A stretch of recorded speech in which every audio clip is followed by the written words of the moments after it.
Hey guys, so I'm going to step outside my normal lane, which is, reporting on the abuses of Scientology. I got to check my sound here a second. And I talk about something that I saw the other day, uh, having to do with President Trump, having to do with the files, the local fires. So, yeah, our incoming felon-elect was asked about the catastrophe occurring in Southern California. And he used this as an opportunity to spew his brand of, toxic political divisiveness and just wanted to pick a fight with California leadership. I'm mad as hell. Stick with me. If you fail to understand, then the same incredible terror that's menacing me will strike at you!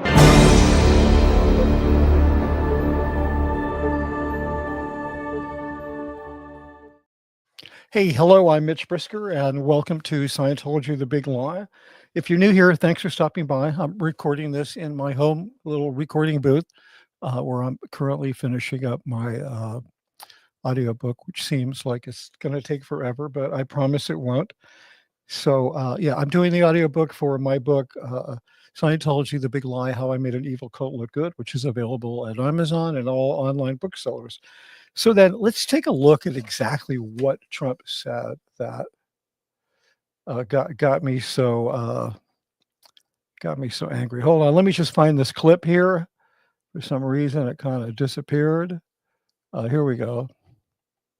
It's very sad because I've been trying to get Gavin Newsom to allow water to come. You'd have tremendous water up there. They send it out to the Pacific because they're trying to protect a tiny little fish, which is in other areas, by the way, called the smelt. And for the sake of the smelt, they have no water. They had no water in the fire hydrants today in Los Angeles. It was a terrible thing. Okay, so this is an absolute delusional lie.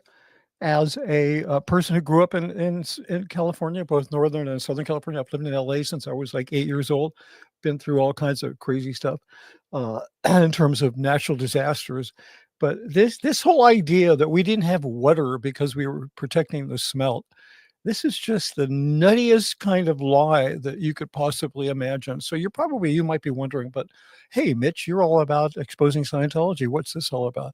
Well, when it comes to exposing lies, I'm not going to just stop at Scientology. And this one really affects all of us. And I'm going to be talking more about the cults and the direction our country's going in. But this disinformation campaign that Trump's on to blame the the fire catastrophe on leadership, it of course then gets picked up by the right-wing echo chamber and all the crazy MAGA people. And before his flying monkeys are, catching the spark. So here's what I'm talking about. The people of California who need water when their homes are burning, when their livestock is threatened, when their businesses are at risk of burning to the ground, apparently they're out of luck.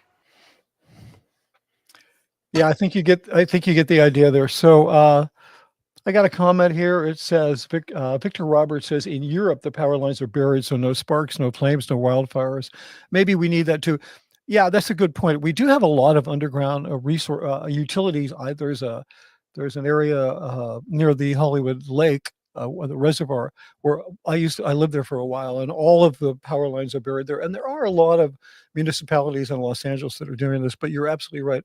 And there are some. This is a known thing, and I wouldn't be surprised if when they did the rebuilding, they put a lot of these utilities underground.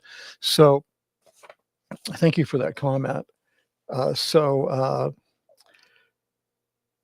but if you notice in Trump's statement, and he showed absolutely no compassion for the victims or support for the first responders. All he did was like pick a fight, because that's unfortunately what this guy seems to be all about. I mean, and then Laura Ingraham did her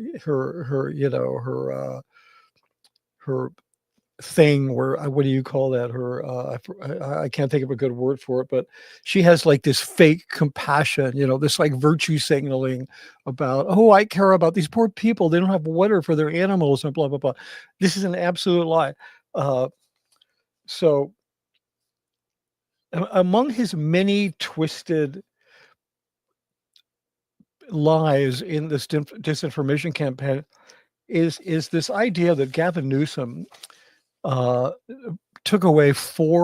removed 4 dams from the California water system, and they did this because of the smelt in Northern California, and that somehow this affected California's water supply, which is an absolute complete lie. But to really understand that, you need to go back to 1938. Let's have a look.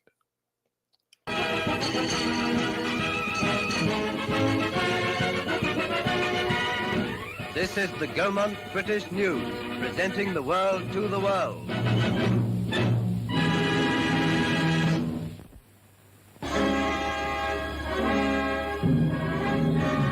California, land of sunshine. Hollywood and Los Angeles reputed to have the most perfect climate.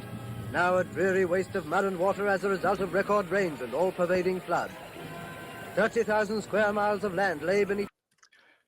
Okay, look, just for context, 30,000 square miles of land, that is equal to 19,200,000 acres.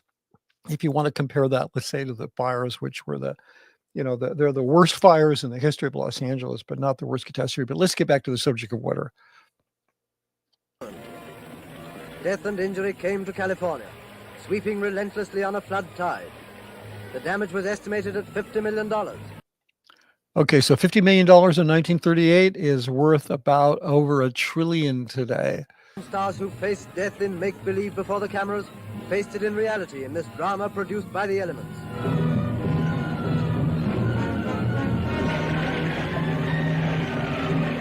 The fury of the water took everything that lay in its path.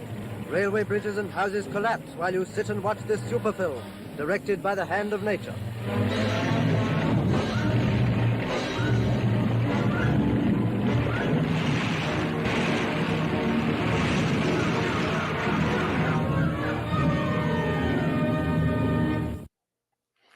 Okay, I want to put up another comment here by Victor Roberts. He says Karen Bass said that the DC-10 water tankers could not fly due to the high-speed winds, but LAX, John Wayne, Van Nuys, and Burbank airports were operating normally. No flights were canceled.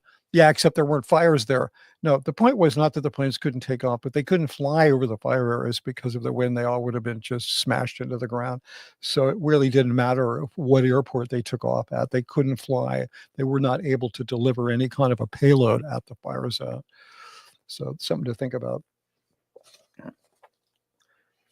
So, but the fact is, and speaking of the winds, this is my next point, that the unprecedented heavy winds, which created the perfect conditions for the fire, they also prevented the aircraft from taking up. Like, just keep in mind that this is a hillside fire, and fires where it would have taken hours, if not a day, for firefighters to actually reach the terrain, and that terrain is only accessible with aircraft. Aircraft is the number one way of delivering water to fires, but they weren't able to fly those. So that's the first thing that happened. But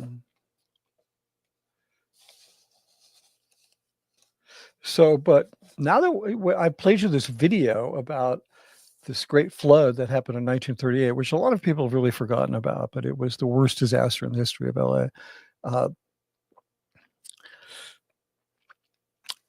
But you might be wondering, what does this have to do with the water shortage recently in LA, and the fact that Trump is claiming that Newsom taking down these dams was somehow favored wildlife at the expense of California's citizens. So to explain that, it's a little complicated, which is why I've put this together. Yeah, here we go. The LA River runs for 51 miles from San Fernando Valley through the city of Los Angeles and goes out to sea at Long Beach. 31 miles of the river runs through the heart of Los Angeles urbanization. During the 1930s, the entire town was destroyed by flooding on 2 occasions after a record heavy rains. As a result, the Army Corps of Engineers devised a flood control strategy which encased the entire river in concrete as a plan to save lives and property, which transformed it into a drainage system and flood control channel that sends water out to sea, all locked behind extensive fencing. During a typical storm, it's estimated that at least half of the rainfall, about 10 million gallons, is flushed into the ocean. In a desert state like California, this is not only a huge waste of natural resources, but it also has depleted large areas of ecosystem, which almost decimated some fish populations and severely reduced bird numbers, which has had a negative impact on biodiversity.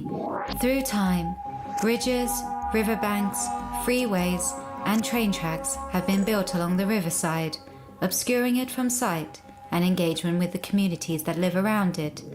However, from the mid-1980s, a residents' movement to clean up the river and restore its natural habitat began to grow.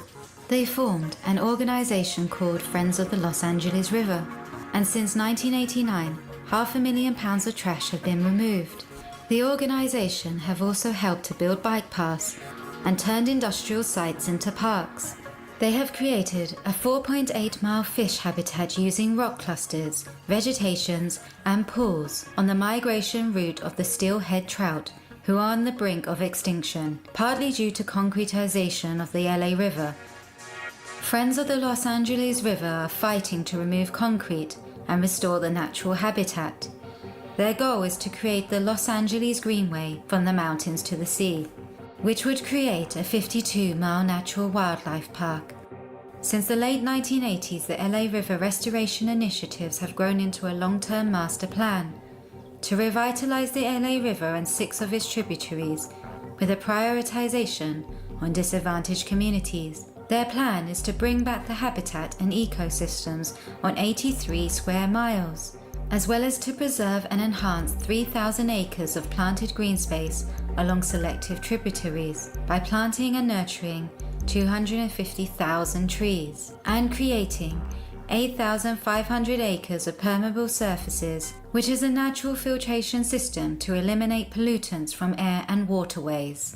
The river restoration project is being complemented by rewilding projects in natural areas and urban parks adjacent to the river. The Rio de Los Angeles State Park, a 100-acre wilderness restoration project, is rewilding natural areas using bioswales. Bioswales are channels designed to concentrate and convey stormwater runoff while removing debris and pollution, while also providing habitats for wildlife and birds. It has become an essential site for migrating birds. At Debs Park, they are creating a rewilding and conservation site that integrates the dual purposes of active recreational sports facilities for the community and passive recreation for habitat restoration zones for wildlife and biodiversity. The LA River restoration has become a leading example of how urban waterways, which have been reconstructed into drainage systems and divert water out to sea, can be transformed back into rivers that capture and hold rainwater runoff, which is especially crucial in drought-prone regions. It is proven by restoring the waterways, by using natural-based solutions, we can increase biodiversity and improve water quality, and in turn, the river becomes a valuable asset and a huge benefit to the residents of the city. Yeah, so there you go. Did you hear that? That by restoring these rivers, not only do you get biodiversity and cleaner water, but you restore the land's ability to capture and store rainwater. So these projects, and I use the LA River one, that was not brought up in any of these discussions, but I use this as an example because it's been happening for a while and we're seeing what's happening, and it's actually making LA more water secure. So the problem is there's no lack of water in here. There's no drought. There's no water being purposely diverted to the ocean. To the contrary, there's great conservation efforts are being made to capture more of that rainwater. So this is a bunch of crap. So, and I hope you all heard that because this is what Newsom's doing. And I'm not here to defend Governor Newsom, who we sometimes refer to as, Governor Sugar Daddy. I'm not here to defend him or Karen Bass. I have problems with both these individuals. Neither of them I think are really progressive enough for what I think they should be doing. But, the fact of the matter is that Trump's lying about this project because it literally is improving the situation with water in LA, and we have plenty of water in LA. Now, Victor Roberts has a question, and I have a feeling, Victor, if you wouldn't mind telling us where you live. I don't think you've ever been to the beach in Malibu. I grew up learning to surf and on those beaches, and I can tell you at high tide, most of the beach is gone. So there's very little access for cars to drive onto the beach. There are some lifeguards that drive, Jeeps, four-wheel drive vehicles. They're located up in Zuma, and there's no way to drive from Zuma down there. That's an access road. I don't know where there's, but it is a question. Why couldn't they put fireboats? I don't know. Do we have fireboats in LA? I don't know. They have them in like New York Harbor, but that is a valid question. Like maybe if there were fireboats, they could have parked those in front of all those houses and sprayed them down. But there's no way you're going to drive fire trucks onto the beach, those beaches. That's never going to happen.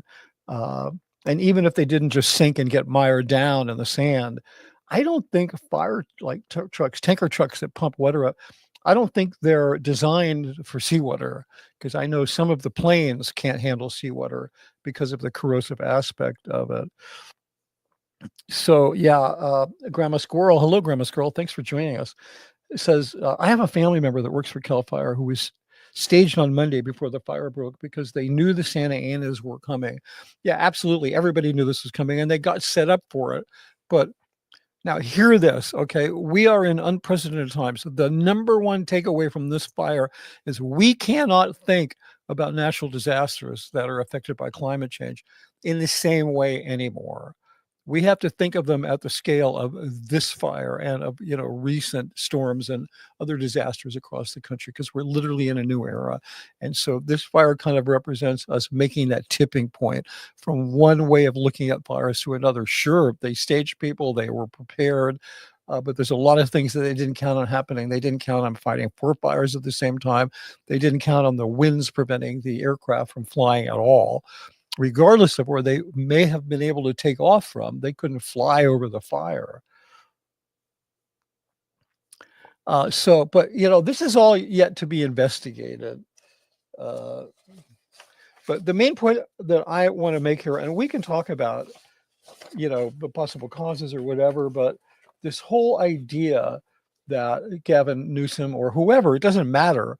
I don't even think it was Newsom's idea. They're doing this restoration project. It's on the Klamath River.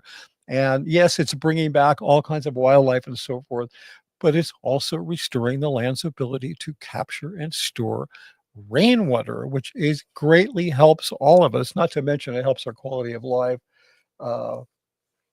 I've taken advantage personally of the bike paths and the emerging green belt around the LA River. And eventually that river, when it's fully restored, where it runs through the valley and, Studio City and Hollywood and Los Angeles, it's going to become like, there's a chance that in 30 years from now, LA is going to be thought of as a riverfront city because it's going to have this wonderful, restored river that's no longer a drainage ditch. Okay, so wow, yeah. Well, I'm glad Grandma Squirrel said this was her family member was first on the scene and found out there was no water in the hydrant. I thought this fire was going to kill him. Well, I'm glad that it didn't and that he survived. But I can tell you, I was watching this very closely, and there was a story. One of the fire officials said, "Hey, look, here's what happened." And they've since shut up about that. I think everybody's shutting up about it because they want the investigation to happen. I think they're being very responsible about it. First things first. But the story that this fire official told was that they couldn't get the aircraft in the air. And when that happened, everybody knew, all the firemen knew, a lot of them knew we're going to run out of water. This is not sustainable. Then what happened was local power companies shut down the power for a time because they were worried about power lines coming down and starting more fires. So the power to the pumps that refill the over 1 million gallon tanks that feed those hydrants ran dry, and it took them a while to get the pumps going. Now, I'll tell you a valid question is, why weren't there emergency generators for those tanks? They did manage to get generators up there, but that was a screw up. And I think that's the power company's screw up. So, but yeah, I think that's what, and it was a temporary thing. Remember, the next day we had the Sunset Fire in Hollywood. They knocked that thing down to 24 hours because they had solved the water hydrant problem, and they had planes in the air. And like I said, we're going to come out of this realizing that this is what we're facing for the future. So, yeah, that's pretty much the point that I wanted to make. I just was so furious about this, what happened with hearing Trump just like show no compassion for the victims, no support for the first responders, and just kind of use this whole idea to pick a fight with Gavin Newsom and to lie about it. And the thing that really worries me is that Trump is just softening the ground so that he could like just screw California over, because he has a record of doing this, of asking his staff, hey, is there anybody there that supports me? Well, he knows California is a deeply blue state, and people here are nervous that the incoming administration is not going to be helpful, or is going to be far less helpful than they could be, just for political reasons. So anyway, nonetheless, I think this is a story worth following. I think we're all going to be very, very interested in,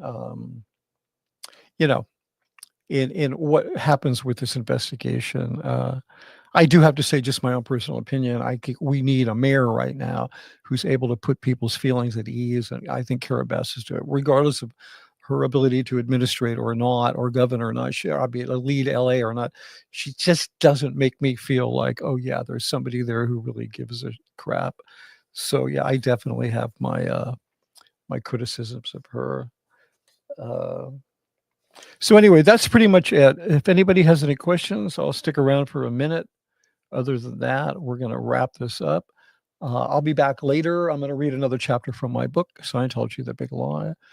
And I also have another story about the fire that I think, a Scientology related story, I think you're all going to want to see. So until then, I just want to say thanks for showing up, and please be sure to like and like the video and subscribe. It really helps with the algorithm so that videos like this can reach a broader audience. And be sure to hit that notification bell, so you'll know when I put something else out. It's been a couple of months.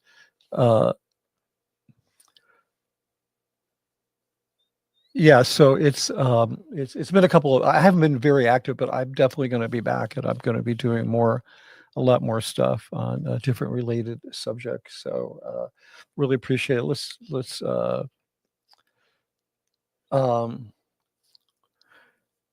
yeah, Grandma Squirrel says, I hope you're wrong about Trump. Yeah, I am too. I hope that when he actually takes the office, he takes it as a president and not as a felon, and realizes that people in California are hurting. I mean, this is the best fire department in the world. Cal Fire, LA County Fire, LA Fire. The people from foreign countries all over. We've got a crews from Mexico fighting here that were trained in LA, went back to Mexico, and now they're coming back to help us, which is pretty amazing. So, hey, Jeff, thanks for stopping by. Yeah, I'm good, Jeff. I'm safe. I'm actually in a spot which has been pretty okay. I'm not going to say where. I'm kind of trying to keep my location secret since I moved, because I'm I'm worried. You understand, Jeff. I'm a little worried of the powers that be being actively actively fighting against the abuses of Scientology. So, but anyway, I really appreciate it. So like and subscribe. I can't do this work without your support. It really goes a long way to helping keep this channel up. And if you feel like reading my book, it's available anywhere online books are sold, Amazon, Barnes and Noble, or on my website. You can mitchbrisker.com. You can buy a autographed copy and so forth. So anyway, until later, I'll see you guys, and thanks for dropping by.